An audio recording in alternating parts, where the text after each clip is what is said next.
Hello everyone, welcome to Hindi literature with Bhavnagari channel पर। यदि आपने हमारे चैनल को अभी तक सब्सक्राइब नहीं किया है तो आप हमारे चैनल को सब्सक्राइब करें।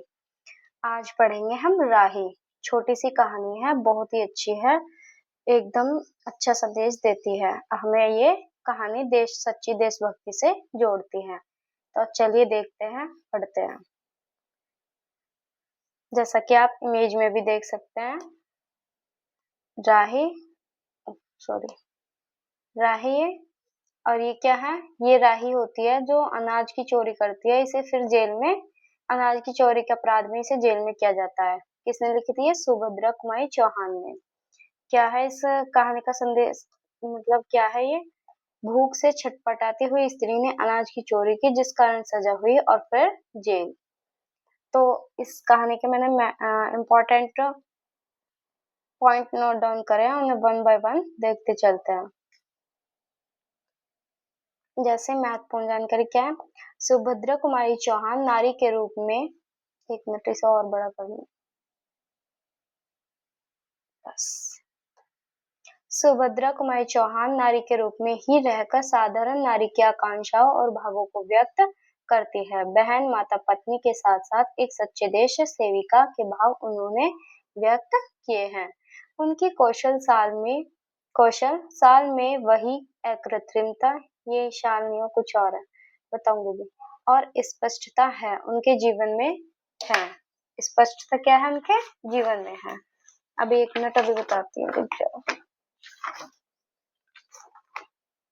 शैली, उनकी कौशल शैली, ये यहाँ पे शैली है। शैली में वही अकृत्रिमता और स्पष्टता है जो उनके जीवन में है। किसने कहा था ये इनके बारे में? सुभद्रा कुमारी चौहान के बारे में मुक्तिबोध जी ने। अब चलते हैं आगे। राही जो है, राही कहानी जो है वो किस कहानी संग्रह में संकलित है? सीधे साधे चित्र में। राही सीधे साधे चित्र में संकलित है और सीधे साधे चित्र अंतिम कहानी संग्रह है। 1947 में इसका प्रकाशन है। इस सीधे साधे चित्र में कितनी कहानी संकलित है? 14 कहानियां।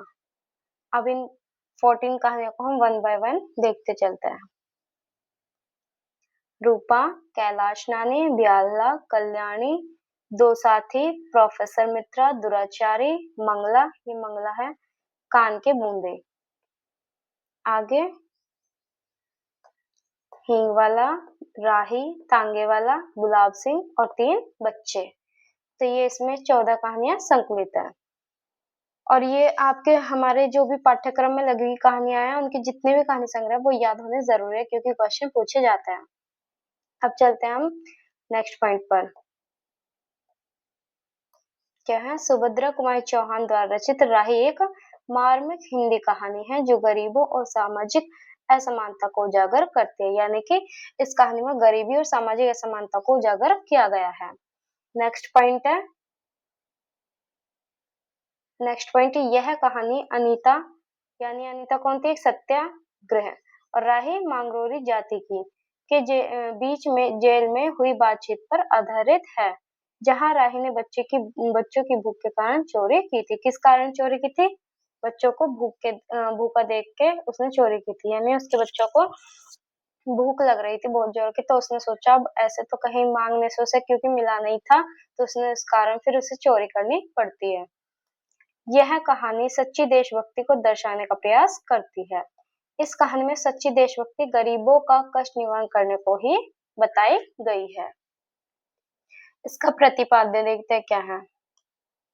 राही की विवशता के कारण की गई चोरी, जानकारी से दुखी होकर अनीता द्वारा तत्कालीन कांग्रेसी आंदोलनकारियों की सत्तालोलुपता और ढोंग पर चिंतन तथा विवश गरीबों की सेवा को वास्तविक देशभक्ति समझने वाले स्वप्न से बनी है।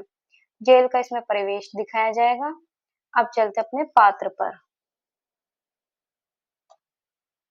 राही पात्र, ये राही पात्र जो है हमारा क्या है? मांगरोली जाति की एक गरीब असहाय स्त्री।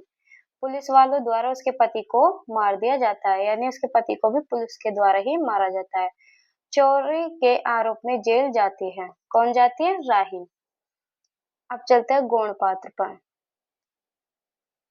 अभी पहले अनीता का देख लेते हैं। स्वतंत्रता आंदोलन में भाग लेने वाली जेल में बंद एक स्त्री। गौण पात्र में कौन आता है? राही का पति। राही का पति जिसे पुलिस वाले मारते मारते मार देते हैं। बच्चा राही का बेटा है जिसके लिए राही अनाज की चोरी करती है। अब देखते हैं विशेषताएं, इसकी क्या क्या विशेषताएं। पहली कि संवादात्मक एवं आत्मकथात्मक कहानी, यानी कि बातचीत के रूप में ये कहानी लिखी गई है, एक आत्मकथात्मक रूप में भी। मांगरोली जाति की कठिनाइयों को इसमें वर्णन दिखाया गया है। स्त्री वेदना की झलक, राष्ट्र भक्ति का चित्रण एवं सत्ता भक्ति पर व्यंग्य दिखाया जाएगा इसमें। देश की दरिद्रता और रोजगार की समस्या का चित्रण, गरीबों को पुलिस द्वारा सताए जाने का चित्रण, गरीबों की समस्या का चित्रण, मानव धर्म की प्रतिष्ठा, राही 5-6 शेर अनाज की गठरी की चोरी करते हैं। कितना? 5-6 शेर। राही को 1 साल की सजा मिलती है। कितने साल की मिलती है? ये बिल्कुल की पॉइंट है ना, नोट डाउन कर लेना। कहानी में तथाकथित कांग्रेसी नेताओं पर व्यंग्य किया गया है, तो ये भी पूछा जा सकता है किस पार्टी पर व्यंग्य किया गया है, तो कांग्रेस पर। यह कहानी स्वतंत्रता संग्राम के दौरान गरीबों की दयनीय स्थिति को दिखाती है। मुख्य संदेश, इस कहानी का मुख्य संदेश क्या है? अनीता को महसूस होता है कि गरीबों की भूख और अभाव को दूर करना ही सच्ची देशभक्ति है, न कि केवल जेल जाना। क्योंकि जो नेता लोग होते हैं वो जेल जाने में ही अपनी तरक्की समझते हैं, तो इसलिए वो कह रहे हैं कि हमें तो गरीबों का कष्ट, भूख दूर करे, उनके अभाव को दूर करना ही सच्ची देशभक्ति अनीता समझती है। अब कहानी का अंत, कहानी का अंत कैसे होता है? अनीता को जेल से रिहा कर दिया जाता है और वह राही जैसे भूखे नंगे लोगों की सेवा करने का संकल्प लेती है। यानी कि अनीता जेल से रिहा होने के बाद जो गरीब लोग हैं उनकी सेवा करने का वो संकल्प लेती है। अब चलते हैं हम अपनी कहानी पर। राही सुभद्रा कुमारी चौहान ने लिखी है ये। तेरा नाम क्या है? यानी ये कहानी एक प्रश्नवाचक से ही शुरू होती है कि तेरा नाम क्या है? राही। तुझे किस अपराध में सजा हुई? तुझे किस अपराध में सजा हुई?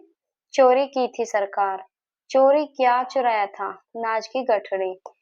कितना नाज था? होगा 5-6 शेर। मेरा यहाँ पे 5-6 शेर। और सजा कितने दिन की है? साल भर की, यानी 1 साल की। तो तूने चोरी क्यों की? मजदूरी करती तब भी तो दिन भर में 3-4 पैसे पैसे मिल जाते। हमें मजदूरी नहीं मिलती सरकार। हमारी जाति मांगरोरी है, हम केवल मांगते खाते हैं और भीख न मिले तो फिर चोरी करते हैं। उस दिन घर में खाने को नहीं था, बच्चे भूख से तड़प रहे थे। बाजार में बहुत देर तक मांगा बोझ ढोने के लिए टोकरा लेकर भी बैठी रही, पर कुछ न मिला। सामने किसी का बच्चा रो रहा था, उसे देखकर मुझे अपने भूखे बच्चों की याद आ गई।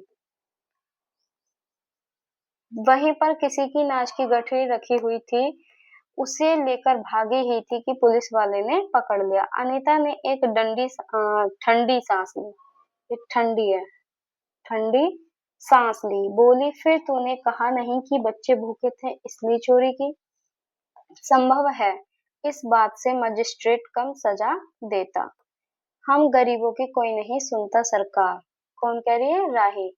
कि हम गरीबों की कोई नहीं सुनता सरकार। बच्चे आए थे कचहरी में, मैंने सब कुछ कहा पर किसी ने नहीं सुना। राही ने कहा, अब तेरे बच्चे किसके पास हैं? उनका बाप है, अनीता ने पूछा। राही की आंखों में आंसू आ गए। वह बोली, उनका बाप मर गया सरकार। जेल में उसे मारा था और वहीं अस्पताल में वह मर गया। यानी कि जो बच्चों के पिता थे उसे इतना मारा, पुलिस ने इतना मारा कि वह अस्पताल में भर्ती हो गया और वो वहीं पर खत्म हो गया। अब बच्चों का कोई नहीं है, तो तेरे बच्चों का बाप भी जेल में ही मरा, वह क्यों जेल आया था? अनीता ने प्रश्न किया। उसे तो बिना कसूर के ही पकड़ लिया था सरकार। राही ने कहा, ताड़ी पीने को गया। क्या पीने को गए थे उसके पापा? जो मतलब राही के बच्चों के पिताजी हैं, वो क्या करने के लिए गए थे? ताड़ी पीने को। 2-4 दोस्त के साथ थे। थी। मेरे घर वाले का एक वक्त पुलिस वाले से में झगड़ा हो गया था, उसी का बदला लिया। 109 में उसका एक मिनट अभी देखो तभी क्या लिखा है। 109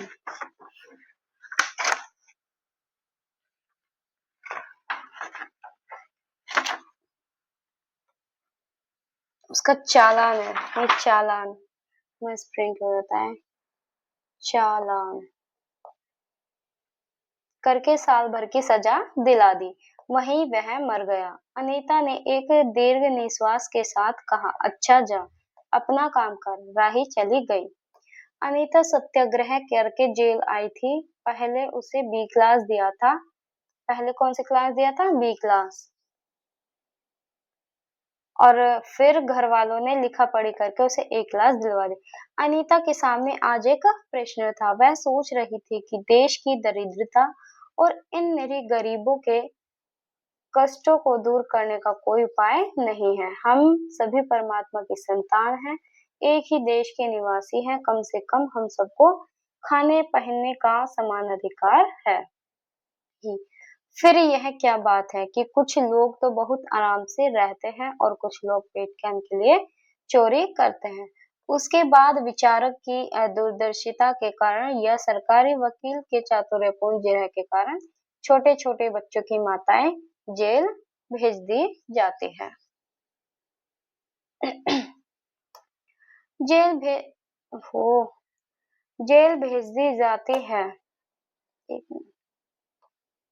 जेल भेज दी जाती है। उनके बच्चे भूखे मरने के लिए छोड़ दिए जाते हैं। एक और तो यह कैदी है जो जेल आकर सचमुच जेल जीवन के कष्ट उठाती हैं, और दूसरी ओर हम लोग जो अपनी देशभक्ति और त्याग का ढिंढोरा पीटते हुए जेल आते हैं।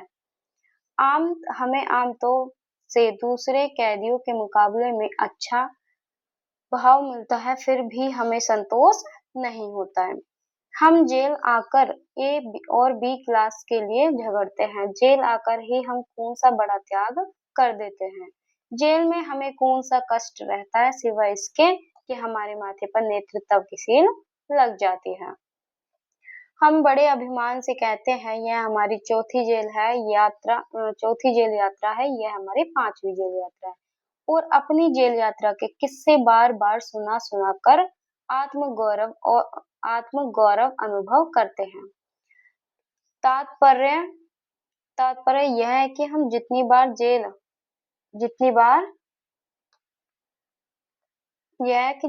जेल जा चुके होते हैं, उतनी ही सीढ़ी हम भक्ति और त्याग से दूसरों से ऊपर उठ जाते हैं, और इसके बल पर जेल से छूटने के बाद कांग्रेस को राज्य के सत्ता मिलते ही हम मिनिस्टर, स्थानिक संस्थाओं के मेंबर और क्या क्या हो जाते हैं।